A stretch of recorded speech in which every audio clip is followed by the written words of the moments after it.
ஒரு மகன் ஒரு முறை தன் தாயிடம் கேட்டான், எங்களை வளர்ப்பதற்காக அதிகமாக கஷ்டப்பட்டு தியாகம் செய்தது நீங்களா அல்லது அப்பாவா?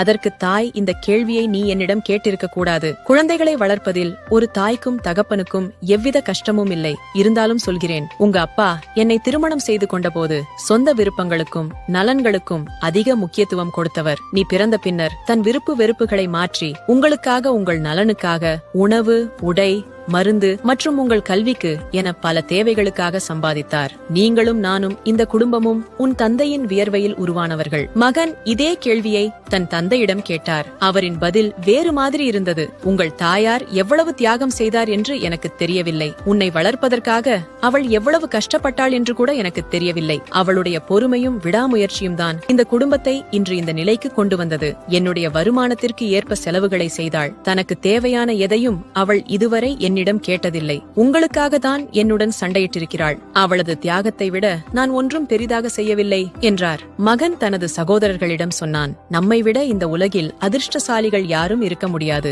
தந்தையின் தியாகத்தை புரிந்து கொள்ளும் தாயும், தாயின் தியாகத்தை புரிந்து கொள்ளும் தந்தையும் இருக்கும் ஒவ்வொரு குடும்பமும் சொர்க்கம்தான். பெற்றோர்கள் இருவர் அல்ல, ஒரு கிரீடத்தில் இருக்கும் 2 வைரக்கற்கள். அவர்களை நம்முடனேயே வைத்து அவர்களது ஆயுட்காலம் முழுவதும் காப்போம்.